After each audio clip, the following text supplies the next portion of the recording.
Saben que en marzo 2 personas de América Latina participaron de la 68 edición de la Comisión de Estupefacientes de Naciones Unidas, allá en Viena, Austria.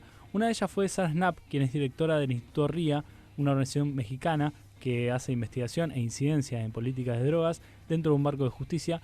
Y es un lujo tener en comunicación ahora a Sara, justamente, que es politóloga de la Universidad de Colorado en Denver. Sara, ¿estás ahí? Sí, hola, buenas tardes, buenas noches. Buenas tardes para vos, buenas noches para nosotros. Muchísimas gracias, es un lujo para nosotros tenerte en comunicación. Pasaron varios meses desde la exposición en Viena que hicieron junto a Simón Espinosa, si no mal entiendo, Ujú. pero sí me parece un buen punto para comenzar la charla. Digo, a varios meses, ¿qué reflexiones te surgen de aquel encuentro de marzo? Bueno, lo que sucedió en marzo es algo que sucede cada año, que es una reunión de la Comisión de Estupefacientes que se reúne por una semana en marzo y después tiene una sesión en diciembre, pero en general la sesión de marzo es la más importante. Yo llevo unos 13 años asistiendo y esto es un espacio donde los 53 estados miembros que forman parte de la Comisión de Estupefacientes, que es un órgano de ECOSOC de las Naciones Unidas, discutan resoluciones, ¿no? Y en algo que se llama el consenso de Viena, donde esas resoluciones se aprobaban por consenso. Esto significa que se diluyera, siempre se, cualquier como discusión sobre el lenguaje, Mm. había una dilución hasta el denominador más bajo, ¿no? Pensemos que Rusia se tenía que poner de acuerdo con Uruguay, con Suiza, ¿no? Entonces, con Canadá. Entonces eran los más prohibicionistas contra los más progresistas. Y en una lucha de palabras, de semántica, pues en general el status quo seguía manteniéndose. Pero lo que hemos visto en los últimos 2 años y en este año en particular es que se rompió ese consenso. Y en vez de que estas resoluciones se acordaran por parte de un consenso, se acordaron por votación. Entonces, no fue un acuerdo, sino, ¿sabes qué? No hay un acuerdo, ¿no? No estamos en la misma página sobre, por ejemplo, el tema de la reducción de riesgos y daños. O en este caso, era sobre una resolución propuesta por el gobierno de Colombia, con el apoyo de muchos otros gobiernos, que proponía de un panel de expertos, de 19 expertos independientes, que entonces harían una revisión de, y cito, la maquinaria de fiscalización de control de drogas, ¿no? Entonces, esto era una propuesta, una resolución por parte de Colombia muy avanzada, es decir, realmente deberíamos estar evaluando qué ha sucedido, cuáles son los daños, cuáles son los alcances, ¿no? Cómo está funcionando la prohibición, básicamente, a nivel global. Entonces, en vez de que se ponen de acuerdo de que, esto debería suceder, Estados Unidos, Argentina y Rusia fueron los 3 países que votaron en contra de esta resolución y de las otras resoluciones de la sesión.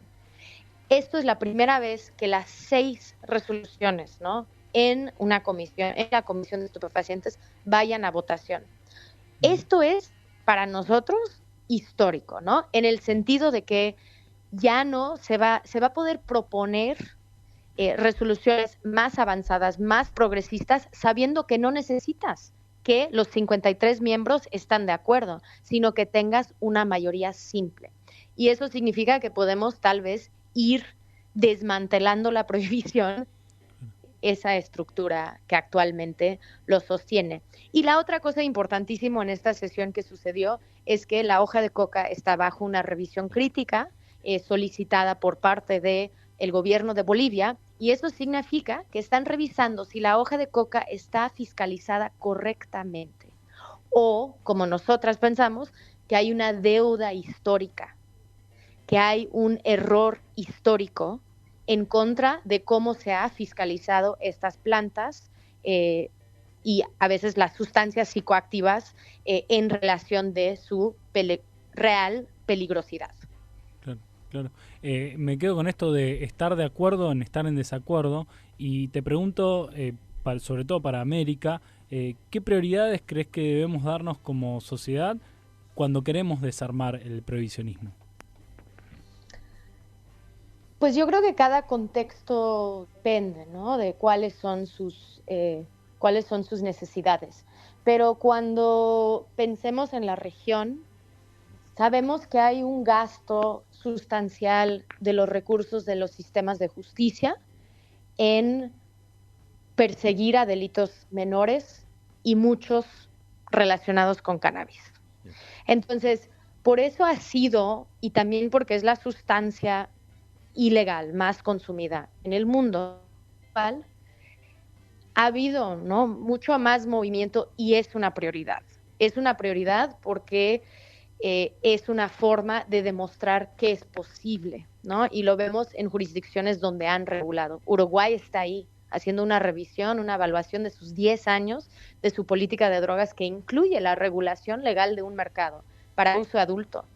Y entonces, y cuando sucedió Uruguay, todos pensamos, bueno, ya va a ser muy rápido, ¿no? Vamos a sacar esto. Pero pues ha sido más difícil justo por la estructura internacional y las convenciones internacionales. Pero mientras vamos picando piedra en la prohibición, en el tema de cannabis, ¿no?, en proponer modelos de regulación que pueden ser no comerciales o pueden ser comerciales dependiendo del contexto, en que liberamos los recursos del sistema judicial para no perseguir esos delitos, ¿no? Y con eso demostrar que hay un costo-beneficio a estas políticas para los gobiernos. Esos son prioridades. Y después, para nosotras, tanto en México como mis colegas en Colombia, la regulación legal de la cocaína también es una prioridad.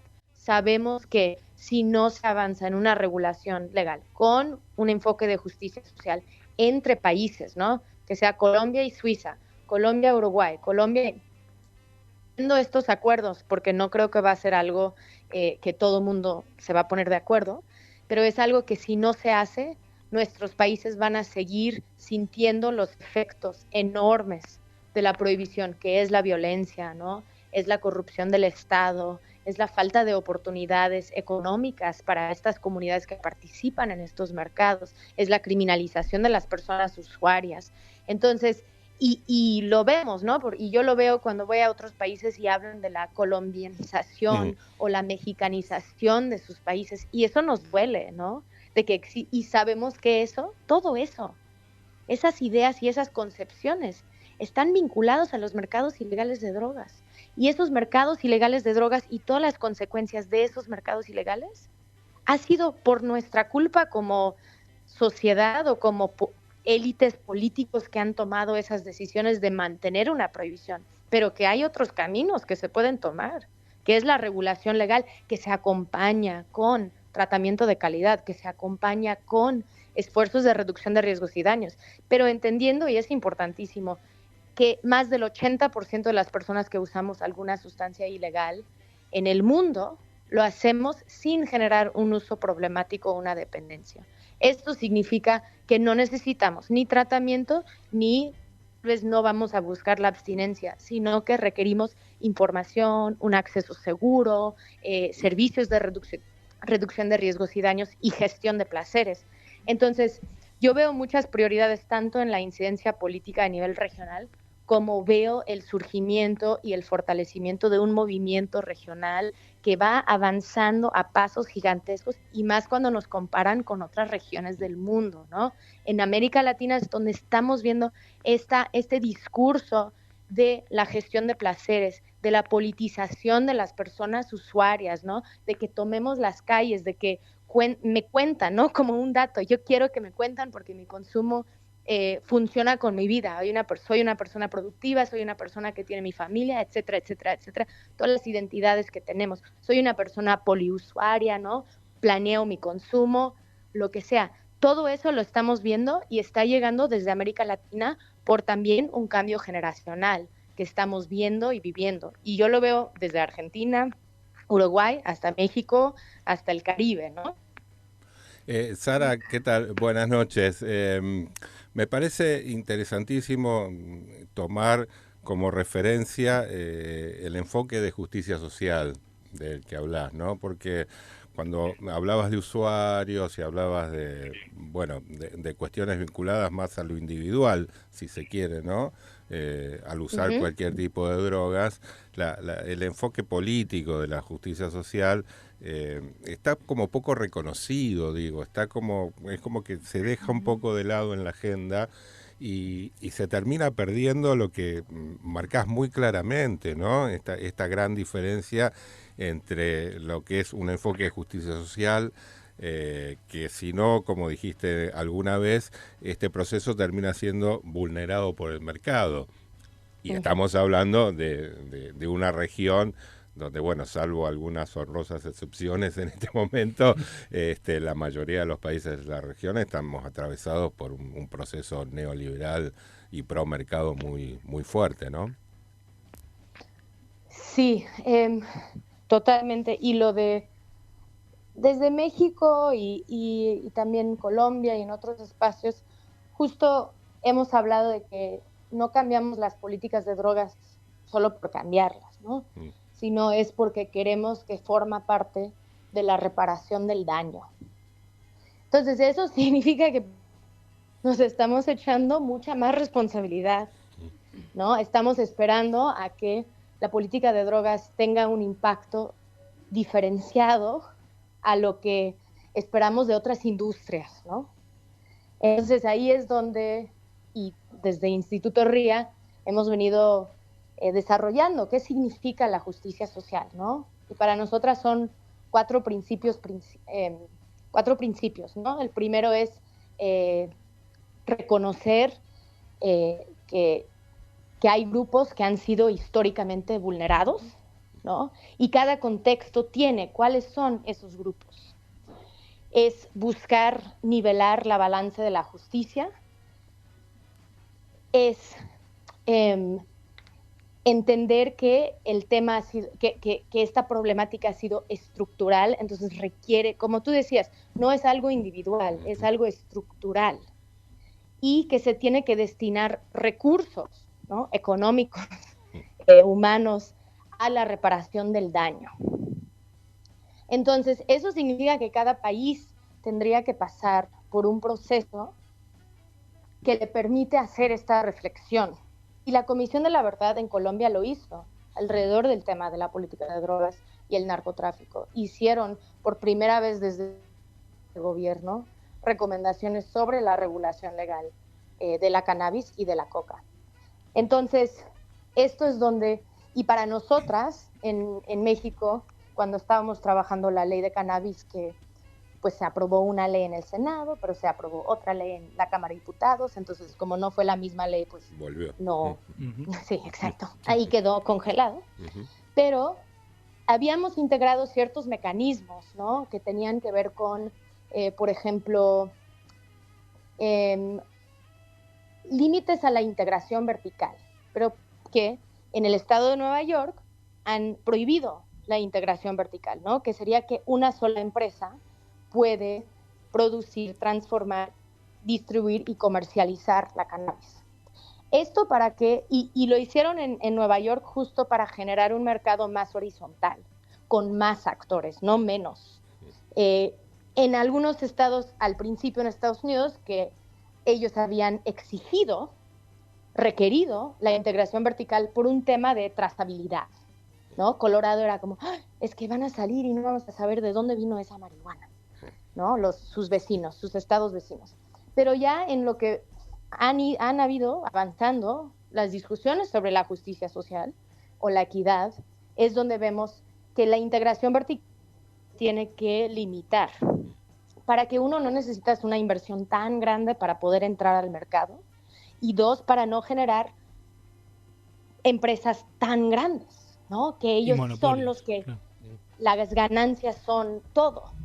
Lo otro que habíamos puesto eran límites en los puntos de venta por estado, ¿no? Que una empresa pudiera tener 3 puntos de venta por estado, para no generar donde hubiera, no sé, 20 o 30 y son los mismos. Entonces, de cierta forma, en nuestra regulación de cannabis estábamos buscando enfrentar el capitalismo, entendiendo que tampoco íbamos a poder desmantelar o proponer algo completamente diferente. Pero esto es donde entran las otras y cuotas de licencias, que era lo otro que habíamos propuesto, que en Nueva York también se está haciendo de forma muy interesante, las cuotas de licencia para cultivo, ¿no? De que 80% de las licencias para cultivo serían destinadas a comunidades que podrían demostrar que habían sido criminalizados o que habían tenido sus cultivos erradicados en los últimos 50 años. Cuando acá, Sara, por ejemplo, en los últimos requisitos que han puesto para lo que es el registro de cannabis en Argentina, quienes justamente pueden proveer lo que son las organizaciones, les han pedido expresamente que quienes están en los directorios de esas organizaciones no tengan antecedentes penales justamente por infracciones a la ley de drogas. Sí, por infracciones a consumo de la ley, o sea, por infracciones en situación de consumo, no en comercialización o tal, es increíble. Increíble. Sí, y es como logras cambiar el discurso para entender, no, ¿sabes qué? Los que queremos que estén en el registro, en un mercado legal, son los que tienen antecedentes penales. Son los que no van a tener oportunidades fuera del sistema, ¿no? Son los que hemos criminalizado durante décadas y años, ¿no? Y eso es algo donde en Colorado también al principio no dejaban que tuvieras antecedentes penales para participar en el mercado. Ahora, en Nueva York, con su ley, tú tienes que poder demostrar, ¿no?, que has sido criminalizado o que has cultivado o participado en el mercado ilegal para poder participar en el mercado legal. Porque es no es una invitación a cometer crímenes tampoco. ¿Qué? No es una invitación a cometer crímenes en particular, es una reparación. Sí, es una reparación. Y las críticas hacia Nueva York eran, es que van muy lentos, ¿no? Pero han sido muy intencionales, han sido muy estratégicos. Eso era lo que ellos querían y necesitaban. Y cuando ves los datos es como, sí son una mayoría de empresas que son o latinos, de estadounidenses, ¿no? Entonces, hay toda una cosa de que, y ustedes están viviendo los retrocesos, ¿no? En Argentina. Justamente. Y un reacomodo a Reprocan y probablemente no va a ser algo positivo de lo que yo he leído. Pero es eso, ¿cómo hacemos que la sociedad exija que sea con justicia social?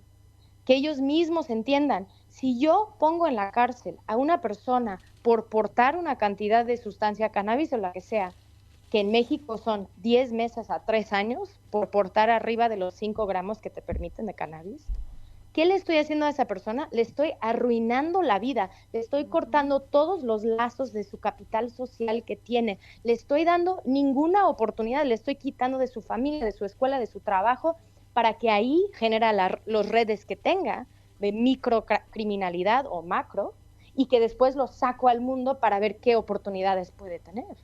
Entonces realmente es como cuestionar cómo hemos estado haciendo las cosas y cuál ha sido la política más efectiva. Y eso me regresa a la resolución de Colombia, ¿no? Uh-huh. Que ese panel de expertos, eso es su mandato. ¿Ha funcionado o no esta prohibición, esta visión de criminalización? Y eso es donde, si realmente vemos los datos, la política de drogas es la única política donde demostramos que no estamos teniendo resultados y al mismo tiempo los gobiernos piden más dinero para hacer lo mismo. No, igual, perdón, creo que sí, que estamos teniendo resultados, pero estamos teniendo resultados tremendos y muy dañinos, porque esa es la cuestión. Exacto. Es que justamente la ley de drogas hace más daño de los que quiere prevenir o evitar. Y es sobre las personas, digamos, la guerra es contra las personas, no contra las drogas, porque las drogas siguen circulando y cada vez más tipos de drogas distintos con... perdón, Sara, buenas noches. Me enganché justicia. Es que te escucho y la verdad que hace años que te vengo escuchando y te vengo siguiendo, así que es un honor poder hablar con vos. Un gusto. Pero bueno, esto que traías que me parece muy importante de cómo hacemos que la población en general exija esto, que no hace falta ser usuario de drogas para poder entender el daño que genera una política de drogas que encima no es monitoreada, que no es evaluada, y poder entender o generar consenso de cómo medimos esos daños. ¿Por qué hace más daño? Tener, digamos, ser usuario de drogas, tener unos gramos de cocaína en el bolsillo, o una aplicación de una ley penal que te deja por fuera de un montón de circuitos y vínculos y redes de sostén y de oportunidades que te pueden llegar a, si tenés un problema de consumo, que es una cantidad ínfima de personas en el mundo que tienen un problema grave de consumo, puedas tener una salida, digamos, te corta posibilidades por todos lados. Entonces, la pregunta es, ¿cuál crees que es vos la forma o las formas que tenemos que darnos para que esta lectura pueda ser, digamos, permeable a la sociedad en general? Sí, muy buena pregunta, y probablemente todos podríamos responder esa pregunta y hacer una estrategia, ¿no? Y eso es lo que creo que como la sociedad civil es lo que hacemos, ¿no? Y en RIA hacemos investigación aplicada para levantar datos que los gobiernos no están viendo, hacemos incidencias, sí, con tomadores de decisiones, pero también es como cómo comunicamos, cómo hablamos de esto. Y también, honestamente, yo creo que va a ser un cambio generacional. Entonces, por un lado, que siempre estemos teniendo conversaciones con las personas basadas en investigación, en evidencia, ¿no? En datos, en nuestras propias experiencias también, si tú te sientes segura en tener esas conversaciones, porque poner a la gente, pero si puedes ir rompiendo ese estigma, ese prejuicio, ¿no? Como ese, entonces interesante, ¿no? Y que lo puedes, sí, respaldar, ¿no? Con tus argumentos y tu evidencia. Y después hay algo y nosotras hemos estado trabajando como más en espacios pedagógicos recientemente, que ha sido interesante, y eso es donde vemos, por un lado, que los maestros no tienen idea y están todos así muy, pues sí, como les da miedo todo, y por otro lado, que los estudiantes ya es un chip que ya tienen, y lo que ellos necesitan y lo que nosotras estamos buscando es que haya más conciencia sobre el autocuidado y el cuidado colectivo, ¿no? Y de que cómo entonces, si consumas una sustancia legal o ilegal, que todo mundo consume, la mayoría consumen alguna sustancia legal y también ilegal, ¿cómo podemos generar mayores herramientas, ¿no? Para eso? Pero cuando hablamos en un público en general, es ese trabajo de hormiga, básicamente, o que podemos, y creo que pues ustedes tienen sus ejemplos en Argentina de las organizaciones que están ahí trabajando desde hace muchos años, ¿no? ARDA, Intercambios, CELS, y en cada país ahí, ¿no? Picando piedra, haciendo campañas, intentando que se hable de forma diferente de estos temas en medios masivos, ¿no? En series de televisión. Pero yo creo que al final lo que cambia a una persona, y más una persona de la edad de nuestros papás o por ahí, es de que tengan una conversación uno a uno y donde podemos como tal vez comparar, es que yo consumo cannabis y tú consumas alcohol, pero porque a mí me siente mejor esto, ¿no? Y es algo que, esto es la sensación que tengo y lo uso como de esta forma, y cómo explicamos y compartimos esas experiencias.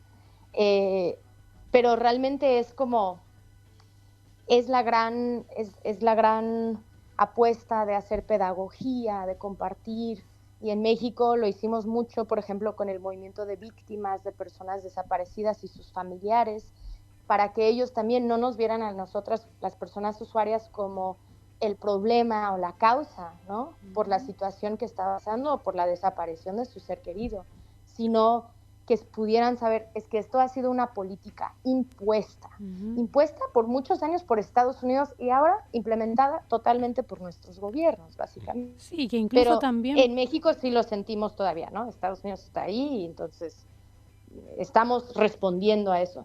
Pero es como cómo tengamos esas conversaciones y cómo lo enlazas, como bien lo han hecho en esta conversación, con otros temas que nos preocupan, pero que no podemos avanzar en esos temas porque seguimos en el tema de drogas como una distracción. Totalmente. Me parece re interesante esto que traes de la pedagogía, del conversar, de compartir la experiencia, y esto de poder trabajar también con las personas los familiares de víctimas de desaparición, y entender que también digamos, las dos personas, si se quiere, o los dos grupos son víctimas de la misma ley de drogas que, bueno, genera, digamos, daños colaterales por todos lados, no solamente contra las personas usuarias, sino esto, digamos, genera contexto de violencia y digamos, vuelvo hacia un principio cuando hablabas de cómo se viene dando el fenómeno de la discusión de drogas en el plano mundial y cómo Latinoamérica viene impulsando una mirada distinta que tiene que ver con un posicionamiento de los usuarios de drogas como usuarios responsables y politizados, pero justamente por esto, porque somos quienes también estamos poniendo los muertos, digamos, estamos poniendo los desaparecidos, estamos poniendo los cuerpos, estamos poniendo el daño para sostener una política de drogas que no funciona o que no logra conseguir los fines que pretende y que justamente hace todo lo contrario, sino que daña. Y nada, me parece que bueno, que es eso, que la pedagogía y el compartir la experiencia y que sea algo basado en evidencia y desde el afecto y del propio cuerpo situado en la situación, de poder trasladar esta preocupación. Así que nada, gracias. Sí, sí, totalmente. Lo estamos viviendo, ¿no? Yo creo que eso es lo más grande y es como cómo hacemos ese cambio de... Es que porque siento que por muchos años era como, es culpa de los europeos por consumir, es culpa de los gringos por consumir. Y le estamos dando la vuelta a eso, a decir, es culpa de una política que se determinó sin mi consentimiento, ¿no? Yo nunca voté ni por esa política. Ha sido algo que hemos mantenido como el status quo sin cuestionarlo por todos los moralismos, por el estigma, por el miedo, por X cantidad de cosas, ¿no? Por la violencia que ha generado esa política. Entonces es como, ¿cómo lo vamos cambiando? Y por eso yo cada vez digo, soy muy optimista en general, pero ya llevo muchos años en esto y pues a veces pienso, es que en mi vida sí voy a ver esto, y en mi vida, yo digo, pues, es un cambio generacional, entonces ojalá que suceda en mi vida, pero tal vez no va a ser, porque va a ser mis hijos o va a ser mis nietos que entonces logran que piensan, pero ¿por qué? ¿Por qué seguimos esto? Mejor ya podemos hacer, ay, mi abuela escribió este estudio y lo podemos usar, ¿no? Como, entonces, no sé, cada vez veo más lejos como la meta, pero veo más fuerte el movimiento.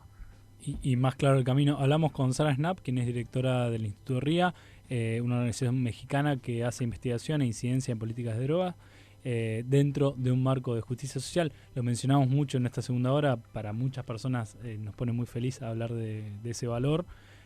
Sara, hablabas de cuestiones generacionales, preguntarte por tus inicios justamente en la militancia. ¿Recordás cuándo fue ese clic de yo tengo que hacer esto, yo tengo que ponerme a trabajar en este camino? Pues sí, digo, yo empecé a trabajar en sociedad civil en temas de derechos reproductivos y prevención del VIH cuando tenía 16 años y ahí hacíamos teatro educativo en escuelas y hablábamos de sexo todo el día, que era muy divertido, ¿no?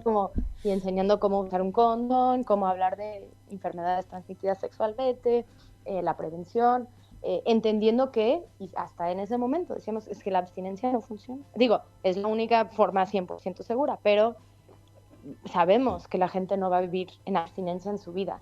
Entonces, así, termino mi maestría. Bueno, y había trabajado en esta organización mucho tiempo, después en temas de vivienda y personas en situación de calle, y termino una maestría en 2010 y me ofrecen un trabajo en estos temas. Y yo también en la adolescencia, pues en mi experimentación, viendo cómo el sistema judicial agarraba a ciertos amigos y otros no, dependiendo un poco mucho del color de tu piel, de tu estatus económico, y también pues, ¿no? en todo el consumo y distribución a pequeña escala. Y después de la maestría me ofrecen este trabajo y sí lo pensé y estaba como, uy, pero es que esto es muy controversial y me han preparado para algo mucho más, no sé, como encuadrado. Y decidí al principio un año, no lo hice y no tomé el trabajo y regresaron y me lo ofrecieron de nuevo. Le dije, no, yo sí quiero y vamos a México y estoy lista para de nuevo activarme, ¿no? Políticamente. Y eso era pues un gran aprendizaje porque era empezar a organizar estudiantes en universidades alrededor del tema. En México, Colombia, Nigeria, Polonia, éramos una red de 9, 10 países. Entonces, y esto es algo, y ustedes seguro lo han sentido, ¿no? Tú entras a este tema y por un lado, entre más investigas y aprendes, y yo sigo aprendiendo todos los días, más segura estoy que estoy del lado correcto de la historia, ¿no? Y me pongo más y más extrema, ¿no? Y por otro lado, me vi recibida por un movimiento donde hay gente súper inteligente, súper comprometida, donde hay es un propósito de vida, se convierte en un propósito de vida y haces lo que puedas, ¿no? Balanceando la precariedad financiera y las consultorías y lo que necesitas para poder seguir en este tema. Y eso fue entonces como pasé por muchos trabajos con la Comisión Global, que es este grupo de expresidentes y personas de alto nivel, que entonces mucho de eso era incidencia política de lo más alto, ¿no? Y después era como, no, yo quiero hacer mi propia organización, quiero tener mi propia voz, quiero proponer. Y ahí yo había hecho mucha alianza con Acción Técnica Social y Échele Cabeza en Colombia. Entonces ahí ya teníamos una hermandad y cuando decidí poner Instituto RIA, pues ahí había como un movimiento regional que ya me ubicaba, que ya nos conocía y ahora hemos llegado a un momento donde somos una organización en RIA de 6 personas, 6 mujeres, haciendo el trabajo día a día de operar y ejecutar y con un equipo de alrededor de 40 personas voluntarias en el servicio de análisis que tenemos, que es Checa tu Sustancia. Entonces ha sido algo donde siento que viví como la diplomacia más alta y que me interesa y por eso voy a las Naciones Unidas, aunque no tengo fondos para hacerlo, pero voy para ñoñar y ver las resoluciones y todo eso. Y al mismo tiempo estar en la calle en México, dando servicios, dando información, hablando con quien quiera hablar de estos temas y mucho de eso son con madres y padres de familia. Y eso también es algo que sí, desde el inicio, pues siempre ha sido un tema de derechos humanos. Ha sido un tema de cómo cambiamos lo estructural. Y caminar muchos años con el movimiento de víctimas aquí en México también me formó sustancialmente, ¿no? De entender el duelo, aunque nunca voy a entender el duelo, ¿no? Pero caminar junto a personas que están experimentando el duelo más grande que puede tener una persona, que es tener un hijo, hija, ser querido desaparecido. Y en México son más de 100.000 personas. Y en México eso es tremendo. Nosotros acá tenemos una realidad distinta, pero sí agradecerte por tomarte justamente el tiempo entre esas tantas tareas para responder a esta entrevista que viene desde Argentina, de Radio Universidad de Rosario. Estabas hablando con Maricruz Moyano, que es presidenta de OPAC, Claudio Sokolsky, Agustín, quien te habla. Agradecerte muchísimo el tiempo, felicitarte por todo el trabajo y la verdad me quedo con una última que tiene que ver con siempre lo más inmediato, que es cuando vas a la convención, a la comisión, perdón, de estupefacientes y tenés estas charlas, ¿qué experiencias te despiertan hoy más interés? ¿Qué tenés ganas de estudiar mañana que sí, esto tenemos que investigarlo más? Pues estamos actualizando el estudio de regulación de cocaína y la hoja de coca, porque vemos que hay como un cambio muy claro hacia eso. Y también estamos muy interesadas y aprendiendo cada vez más de las dimensiones alrededor del género en el consumo de sustancias y proponiendo muchos nuevos modelos de atención, alternativas para mujeres en todas las etapas de la vida, pero también, por ejemplo, en el embarazo, la lactancia, la crianza. Entonces, creo que ahí es donde estamos abriendo brecha, donde no ha habido mucha investigación. Clarísimo. Me quedo también con el concepto que es reducción de daños, riesgos y también gestión de placer. Gestión de placer. Realmente lo vemos. Bueno, hace poco vino Sofía Mayorana y Sabri Pimpinela que estuvieron en Colombia en lo que fue la última gran reunión allá de reducción de daños y nos hablaba mucho de esto de, bueno, también metamos ahí dentro de los términos gestión de placer porque es muy importante. Sí, totalmente. Qué bueno, que vaya desde América Latina al mundo. Sara Snap, un lujazo que nos damos en Canabitácora, este viaje de saber compartido. Sara, muchísimas gracias por tu tiempo. Esperamos, sí, un honor. 2000 gracias, 3000 gracias.